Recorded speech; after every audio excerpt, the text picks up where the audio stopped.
Bismillahirrahmanirrahim. Alhamdulillahirabbil alamin wassalatu wassalamu ala asyrafil anbiya'i wal mursalin sayyidina Muhammadin wa ala alihi wa sahbihi ajma'in, amma ba'd.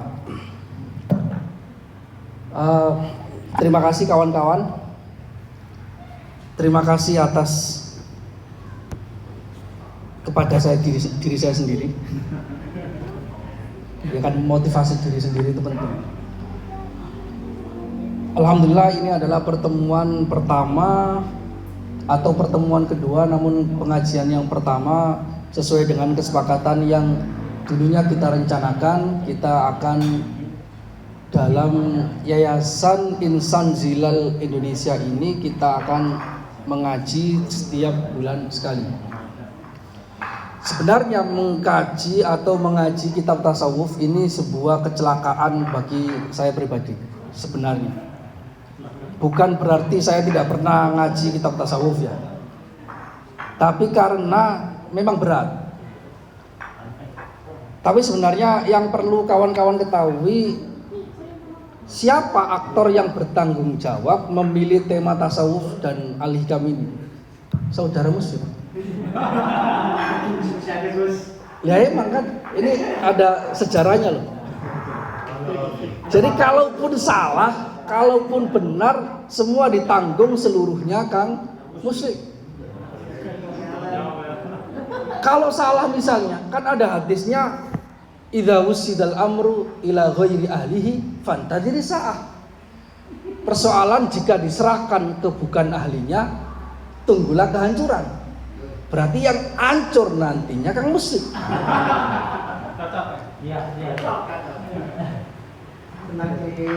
Karena sebenarnya begini, mungkin semua santri atau semua kawan yang pernah ngaji akan merasa terbebani ketika membacakan atau mengajarkan tema tasawuf, karena berat.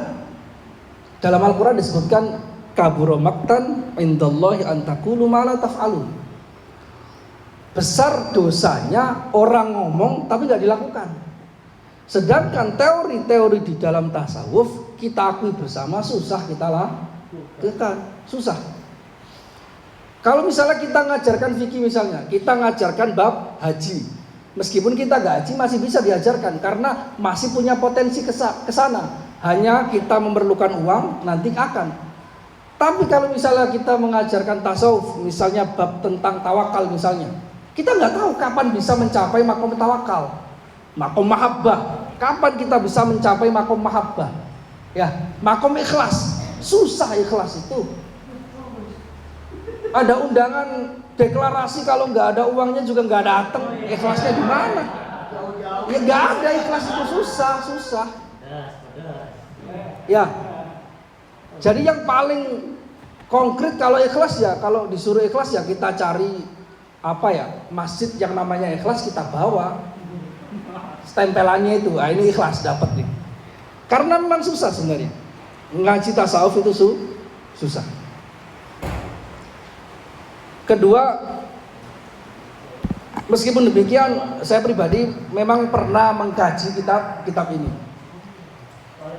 Kesan pertama mengkaji kitab Al-Hikam ini, saya merasa bahwasanya, dan itu pertama kali saya ngajinya di Surabaya kepada Kiai Asrori Alisaki yang wafat tahun 2009 bulan Agustus.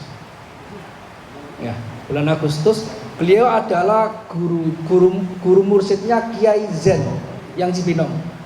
Itu ngaji sama beliau secara langsung, dan itu pas di bait pertama yang akan kita baca ini. Kesan saya, ini adalah kitabnya orang tua.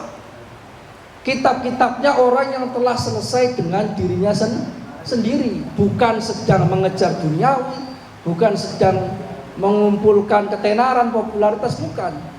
Karena sesuai dengan apa yang dibaca di dalam kitab itu. Kalau hanya itu, mungkin saya pribadi nggak berani.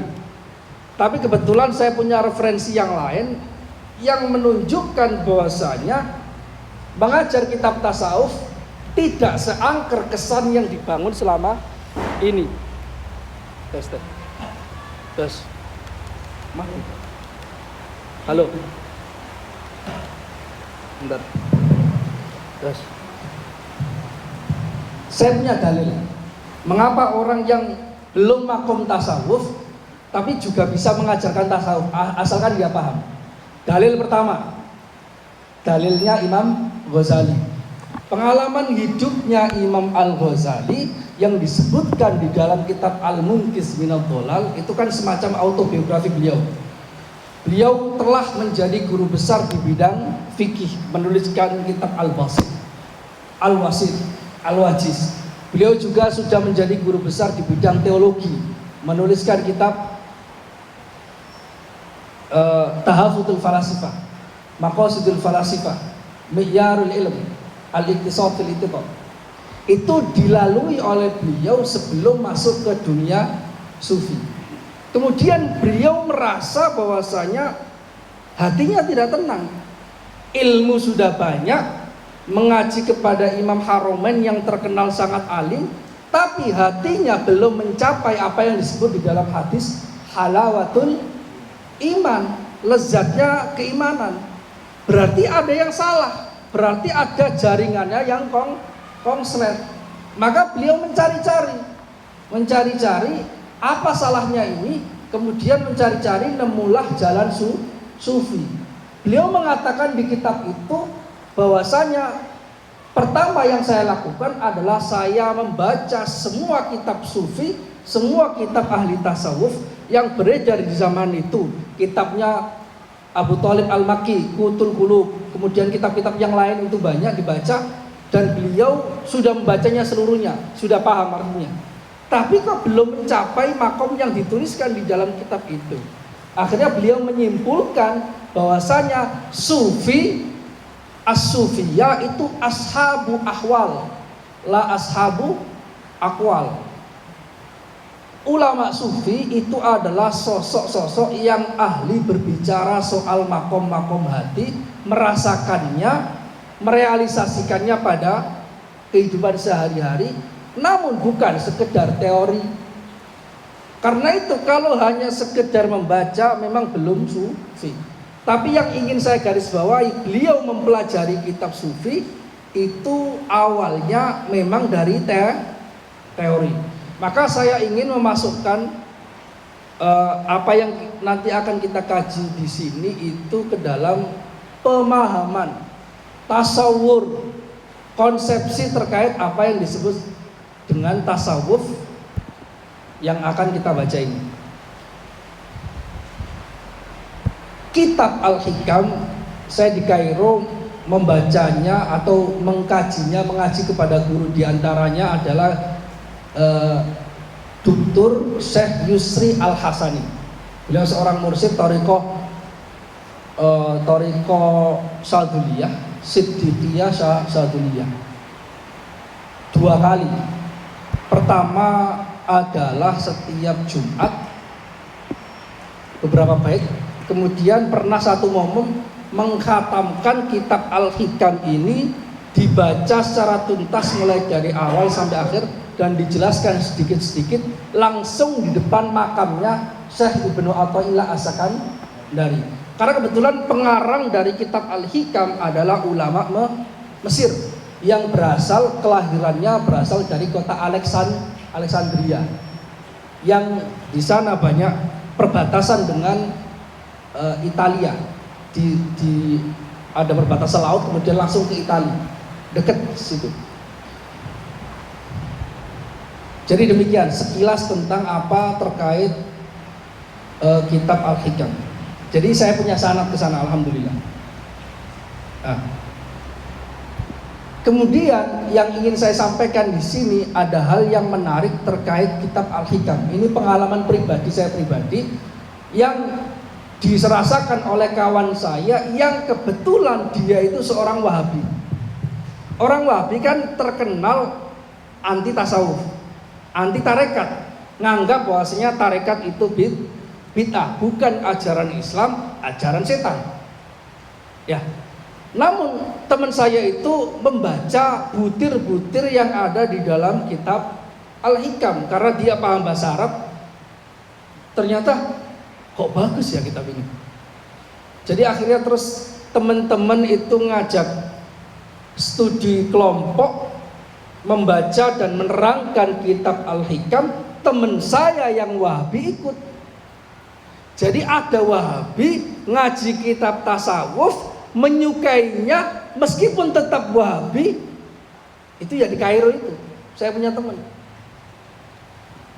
Tapi dia tipikal orang Wahabi yang bukan orientalis. Ada beberapa tipikal kan.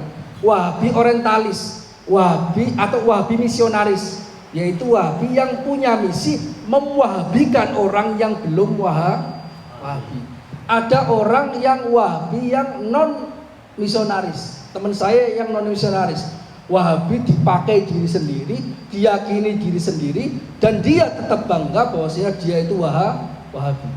Dia alhamdulillah menyukai kitab Al-Hikam. Intinya kitab Al-Hikam itu kandungannya sangat menarik sehingga bahkan disukai oleh orang-orang yang kita anggap tidak suka kitab tasawuf. Karena memang pertama kandungannya universal, uraian-uraiannya indah, kemudian memang menyentuh hati masing-masing. Seolah-olah ketika kita membaca kitab Al-Hikam, kita sedang berdialog dengan diri kita sendiri, meraba-raba apakah kita sudah di level itu atau bukan.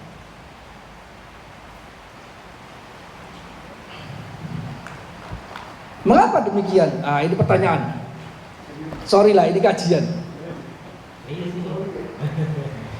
Ada 3 ilmu yang ada pada keilmuan Islam yang paling dasar. Itu ada 3 ilmu sebagaimana hadis Jibril. Ya, pertama adalah ilmu akidah.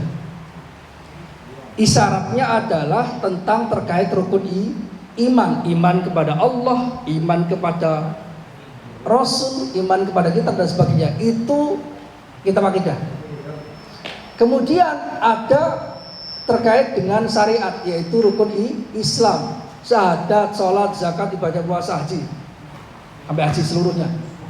Kemudian ada yang disebut sebagai ihsan. Ihsan itu tasawuf. Jadi keilmuan Islam pada dasarnya ada 3 yang membahas terkait logika, terkait keyakinan yang perlu kita yakini dalam otak. Itu disebut sebagai ilmu akidah, ilmu kalam, teologi dan sebagainya. Yang kaitannya dengan aktivitas lahir, membaca, beribadah, berpuasa, ibadah haji dan sebagainya, itu kaitannya dengan ilmu fikih. Namun yang kaitannya dengan olah rasa, olah hati, bagaimana mendudukkan hati, bagaimana mensiasati hati agar ikhlas, yang awalnya enggak ikhlas. Jadi kalau kawan-kawan mau kampanye, jangan baca kitab tasawuf dulu. Nanti berat, ngaturnya itu berat. Harus ikhlas. Ya kita enggak ada ikhlas kan, ingin suara kan. Kita mau mendatangi itu ingin motif-motif duniawi. Jadi jangan baca dulu, nanti terdistraksi. Boleh kalau itu. Tapi kalau itu bisa terdistraksi, bahaya. Jadi nggak jadi kampanye, malah merenung.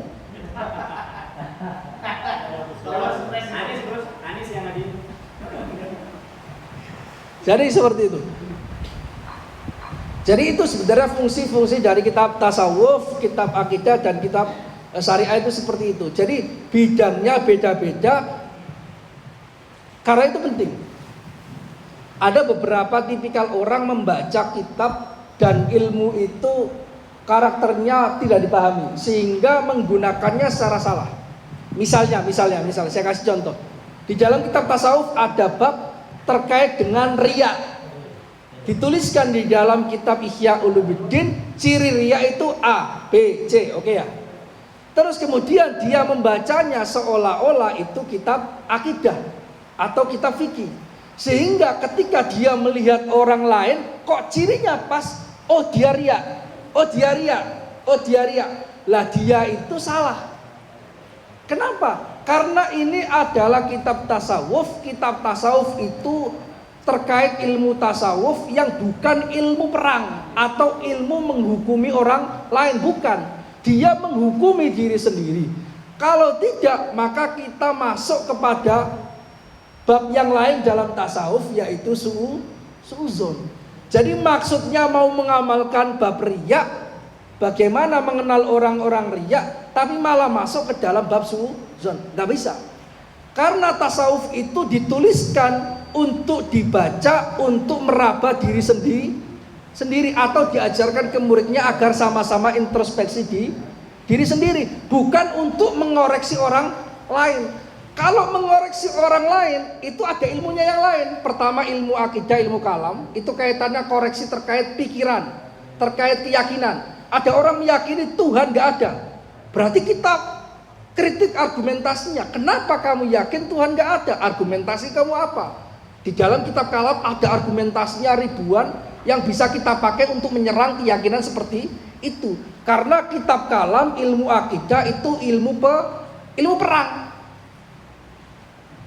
Ada juga yaitu ilmu fikih atau ilmu syariah, kaitannya dengan menghukumi amalia zahir, sholat, zakat, puasa, haji ini sudah sah atau tidak. Oh, kalau orang sholat, kok sholat zuhur 3 rakaat nggak sah, kita nggak bisa, enggak, saya nggak mau suudzon, itu sah. Nggak ada urusannya dengan suudzon. Kalau sholat zuhur 3 rakaat nggak sah, nggak ada urusannya dengan suudzon atau tidak. Ya, sholat subuh kok 4 rakaat, ya tetap nggak sah, husnudzon atau suudzon. Karena itu memang ilmu fungsinya untuk menghukumi aktivitas lahir. Sedangkan tasawuf bukan untuk menghukumi aktivitas lahir, tapi menghukumi hati. Yang tahu hati itu hanya Allah dan diri sendiri, sehingga orang lain gak bisa masuk menggunakan kitab tasawuf untuk menghukumi orang lain. Makanya jangan gampang suudzon. Misalnya, apa pejabat itu sodako diumum-umumin, bapak ini telah sedekah 10 juta rupiah, riak dia ngomong-ngomong. Nggak bisa. Kenapa? Lahirianya orang sedekah baik, diumumkan juga mubah, boleh, nggak haram kan ngumumkan, ya kan ya? Nggak boleh kita hukumi riak karena kita nggak tahu hati seseorang. Justru sebenarnya kalau ada pejabat mengumumkan kebaikannya itu lebih baik dibandingkan dia mengumumkan maksiat. Karena nanti pejabat-pejabat kita atau calon-calon pejabat itu nanti berlomba-lomba dalam kebaikan, berlomba-lomba dalam pencitraan baik kan lebih bagus kan dibandingkan pencitraan yang buruk kan. Jadi nanti kita pilihannya antara yang baik dengan yang lebih baik, bukan yang buruk dengan orang yang lebih buruk. Jadi itu fungsinya kitab tasawuf, kitab akidah, kitab syariah, itu bedanya. Maka dalam pertemuan ini mungkin kita akan membahas bait yang pertama. Ini bukan berarti saya hafal, tapi kebetulan bait yang pertama hafal karena kan gampang. Ya kan? Di Kairo saya punya beberapa guru, karena orang Arab kan, ada orang Afrika juga guru saya, ada orang Arab, orang Mesir yang memang hafalannya kuat. Saya pernah diajar kitab At-Tamhid fi Takhrijul Furu' 'alal Usul, kitab usul fikih. Itu 2 muhadharahnya 3 jam. Enggak memegang kitab satu pun. Jadi enggak bawa kitab, tapi nerangin, enggak ada jedanya selama 3 jam. Kita melongo aja, nyatet gitu. Jadi memang kekuatan listening terus kekuatan pemahaman itu diperlukan. Enggak ada pegangan bukunya, enggak ada. Dan itu nanti yang diujikan. Itu ketika S2 ya. Ada juga guru saya orang Afrika, emang kebiasaannya menghafal. Jadi semua kitab yang diajarkan selalu sudah hafal. Jadi nggak pernah bawa kitab, dan mengharamkan diri beliau kalau mengajar bawa kitab. Karena artinya belum menguasai topik. Karena faqidus syai' la yuti. Orang yang nggak punya sesuatu nggak bisa memberi sesuatu kan. Kalau dia nggak hafal, bagaimana muridnya? Kalau gurunya nggak paham, muridnya yang ngejengkang, muridnya nggak bakal paham. Makanya Kadang-kadang saya suuzon karena kan belum makom tasawuf, kok saya nggak paham. Jangan-jangan kan? Karena gitu, teorinya nggak mungkin seseorang yang nggak memiliki ilmu bisa memberikan ilmu. Karena itu memotivasi diri sendiri. Beberapa tokoh yang luar biasa itu memang tidak membawa kitabnya karena sudah hafal, benar-benar hafal mulai dari awal sampai akhir. Namun ini saya bukan karena hafal, karena memang bait pertama kan gampang ya, selebihnya juga nggak hafal. Ya.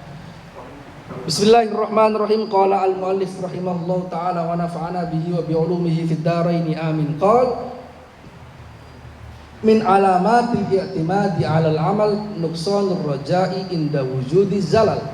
Ini bait pertama yang dituliskan oleh Syekh Ibnu Athaillah As-Sakandari. Terjemah letterleknya adalah di antara tanda mengandalkan amal perbuatan, ya, di antara tanda mengandalkan amal perbuatan adalah kurangnya harapan kepada Allah ketika terjadi masalah, terjadi maksiat, terjadi apa? Nuqsanur raja inda wujudis zalal. Jadi begini. Jadi teks ini sebenarnya berbicara soal parameter. Parameter apa? Bukan survei, bukan quick count atau exit poll, bukan. Tapi ini parameter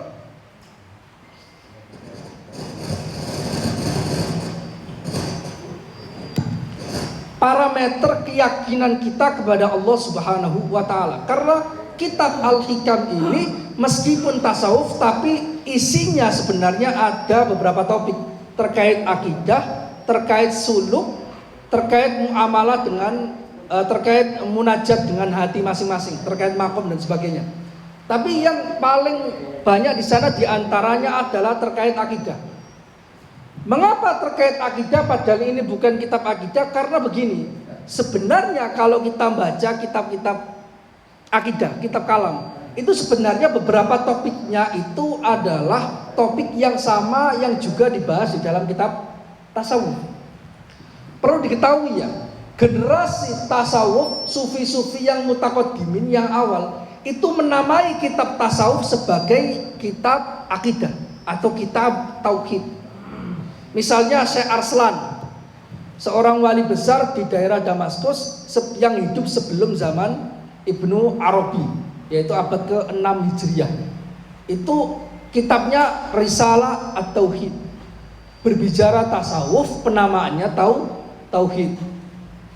Syekh Al-Harawi, Manazilus Sa'irin. Itu juga bab terakhir itu adalah tentang tauhid, berbicara soal level tasawuf tapi tauhid. Risalah Al-Qusyairiyah, di sana juga ada disebut hadza aqidatul arifin. Ini adalah akidah-akidahnya para arif billah. Itu isinya kitab tasawuf. Artinya apa? Kitab akidah zaman mutaqaddimin, kitab tasawuf zaman mutaqaddimin itu juga kadang-kadang disebut sebagai ilmu akidah. Kadang-kadang disebut sebagai ilmu akidah. Kenapa? Karena ternyata pembahasan di dalam tasawuf dan pembahasan di dalam akidah ini ada kemiripan. Kaitannya sebagai gerbang masuk. Nah ini contohnya. Di dalam bait pertama ini contoh bahwasannya pemahaman kita terkait keyakinan kita kepada Allah Subhanahu wa taala menjadi gerbang masuknya ilmu tasawuf.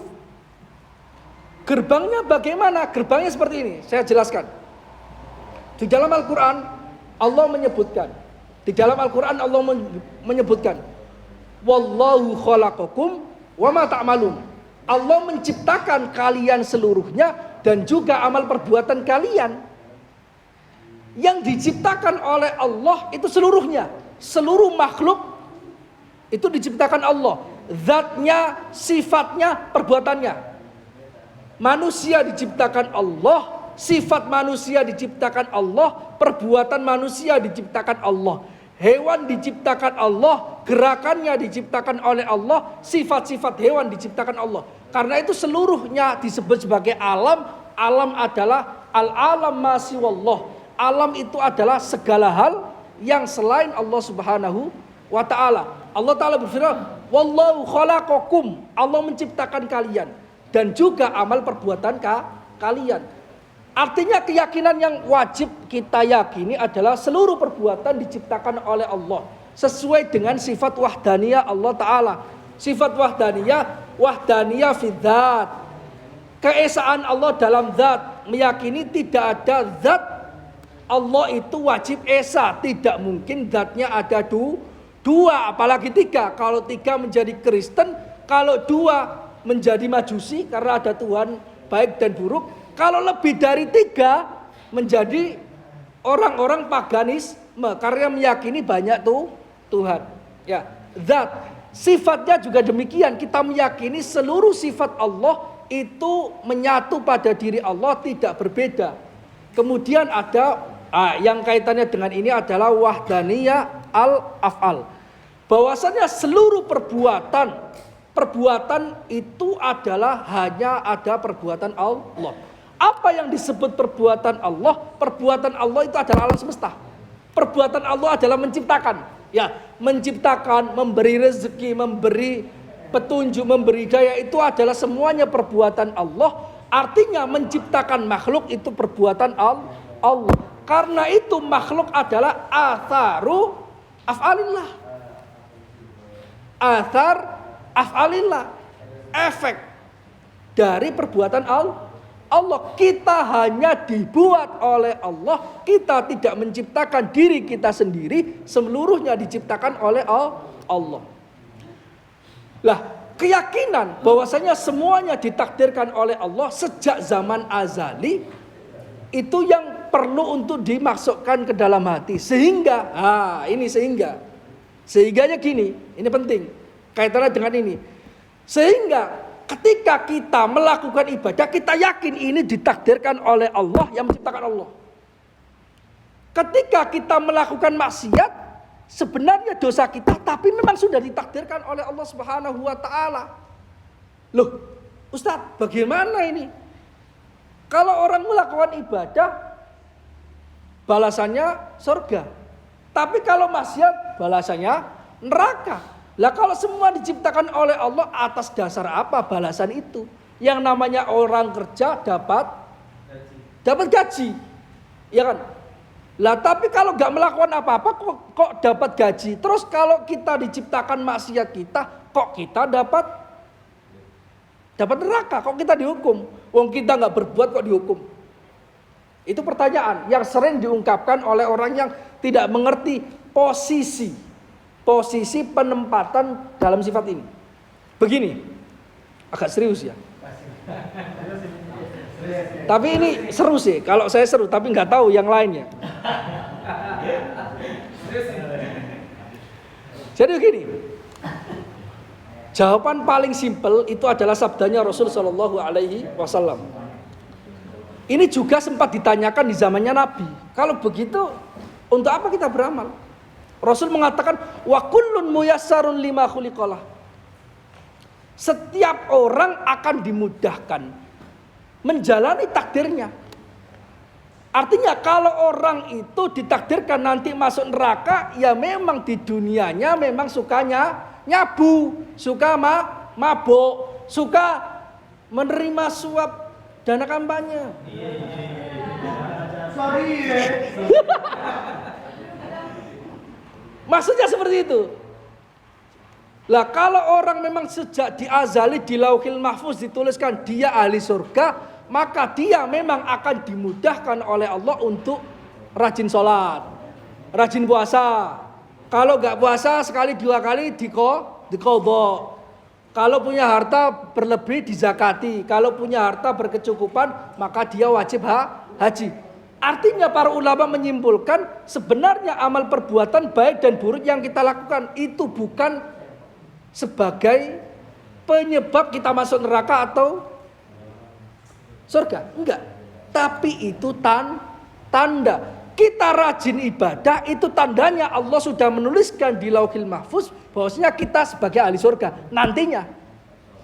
Kita ahli maksiat berarti itu tanda bahwasanya kita dituliskan di Lauhil Mahfuz kita sebagai ahli neraka. Karena itulah yang ditakutkan oleh ulama-ulama. Dia takut dituliskan di Lauhil Mahfuz sebagai ahli neraka. Padahal dia rajin ibadah. Bisa saja. Karena seluruhnya adalah perbuatan Allah Subhanahu wa taala. Mereka paling takut yang disebut sebagai su'ul khotimah. Paling takut disebut sebagai su'ul khotimah. Karena awalnya baik, dibelokkan terakhir, kalah balapan terjatuh su'ul khotimah. Seperti balapan itu Valentino Rossi sama Marc Marquez itu kan. Di lap terakhir Marc Marquez jatuh. Awalnya menang terus. Seperti itu.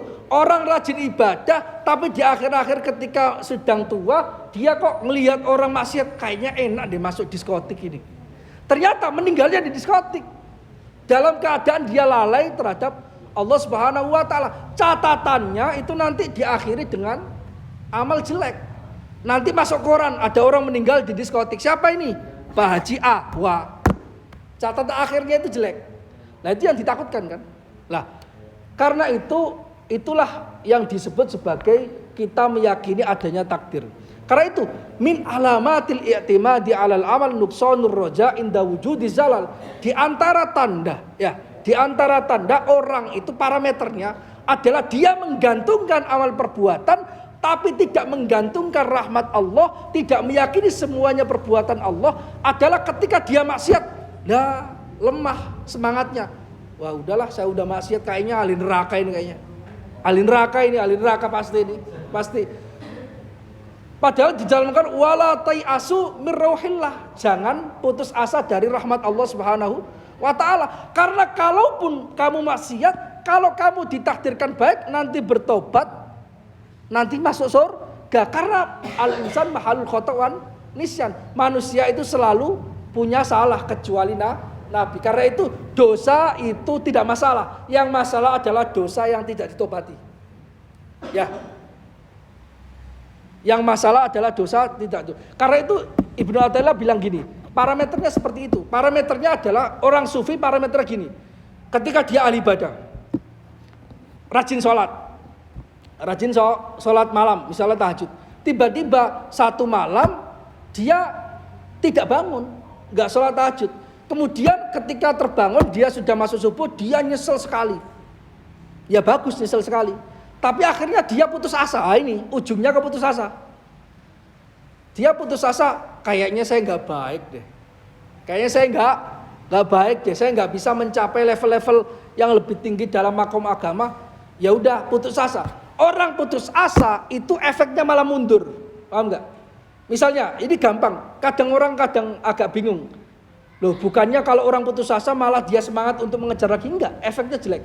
Misalnya gini, ente mau masuk ke ujian tertentu di mana ujian itu ente udah putus asa nggak mungkin dapat. Saya mau mendaftarkan LPDP. Syaratnya adalah TOEFL-nya harus 550. Ya, saya bahasa Inggris nggak bisa kok.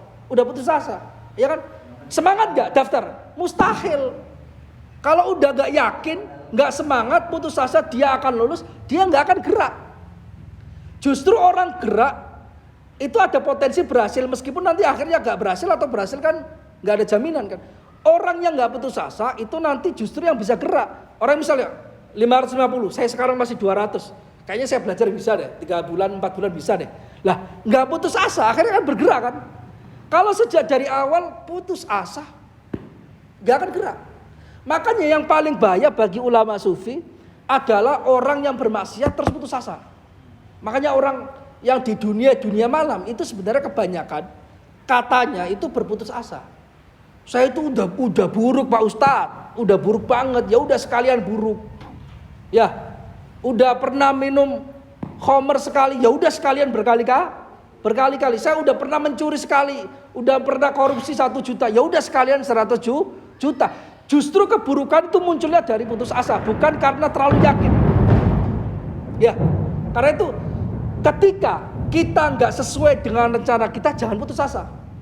Yang paling ditakuti oleh orang-orang sufi itu putus asa. Karena ana inda dzanni abdi bi, kata Rasul sallallahu alaihi wasallam dalam hadis qudsi. Aku yaitu Allah sesuai prasangka duga hambaku. Kalau hambaku merasa bahwasanya aku akan memberikan dia rahmat, aku itu maha baik, aku adalah zat yang memberikan ampunan, maka aku juga demikian. Kalau belum apa-apa kamu nggak tahu catatan takdir, kamu meyakini Allah itu pasti nggak baik sama saya karena saya jelek. Allah pasti memasukkan neraka kepada saya karena saya sudah durhaka sama orang tua. Itu pasti ujungnya juga gitu. Kamu kok suudzon pada saya? Padahal inna rahmati sabaqat ghadabi. Rahmat saya kata Allah itu mendahului kemurkaan saya. Kok kamu suudzon menisbatkan bahwasanya saya yaitu Allah adalah Tuhan yang maha pemarah. Maka ya memang itu sesuai dengan apa yang kamu sangkakan. Karena itu para ulama itu mengatakan kita sebelum sakaratul maut itu kuatkan khauf.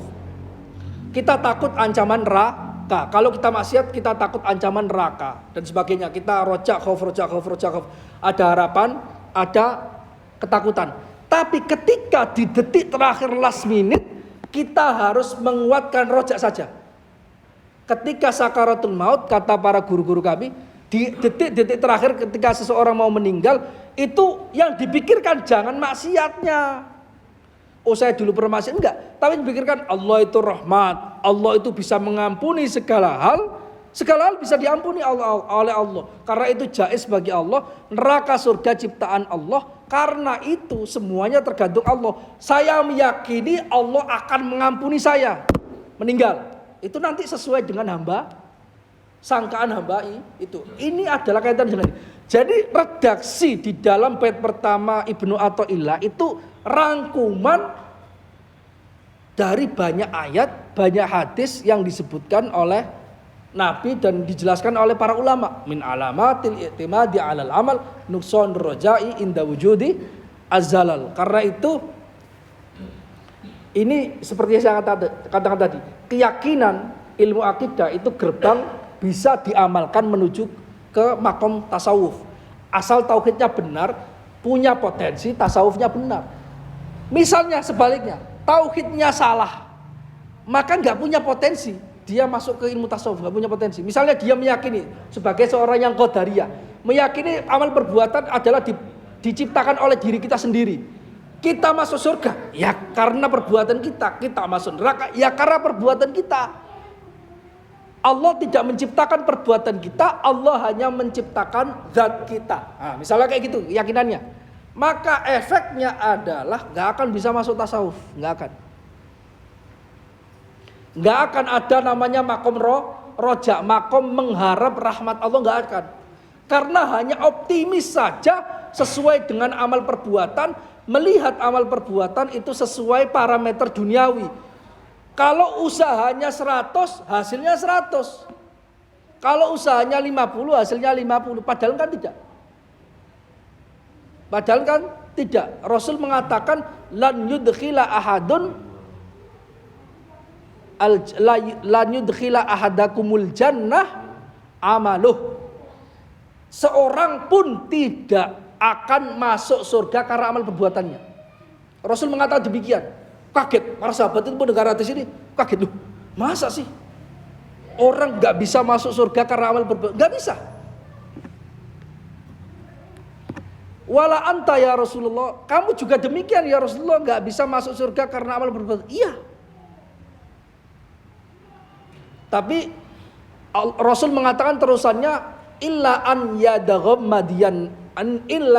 yataghammadiyanallahu madaniyallahu birrahmah. Kecuali hanya saja Allah merahmatiku. Artinya yang memasukkan orang surga itu bukan amalnya, tapi rahmat Allah. Kenapa? Karena keyakinan akidah, zat kita diciptakan oleh Allah, sifat kita diciptakan Allah, kemampuan kita ibadah itu diciptakan oleh Allah. Lah karena itu hitung-hitungannya sebenarnya nggak ada yang kamu perbuat, semuanya adalah Allah. Semuanya adalah Allah karena semuanya diciptakan oleh Allah, termasuk yang kamu anggap sebagai perbuatan pribadimu. Saya sholat tahajud 20 tahun nggak pernah bolong, kayaknya potensi besar masuk surga nih kayaknya. Belum tentu. Justru ngomong gitu sombong langsung hilang pahalanya 20 tahun. Ya, karena sebenarnya yang menjadikan kamu kuat untuk bangun malam, yang menjadikan ketaatan kamu, kekuatan kamu untuk bangun malam dan sholat, itu Allah. Itu Allah. Dan itu adalah apa yang kita yakini dan diajarkan oleh guru-guru kita terkait bait ini dan kaitannya dengan akidah dan ilmu tasawuf. Semoga keterangan ini bermanfaat meskipun saya tahu membosankan ya. Semoga bermanfaat minimal lah. Semoga bermanfaat. Wallahul muwaffiq ila aqwamit thoriq. Wassalamualaikum warahmatullahi wabarakatuh.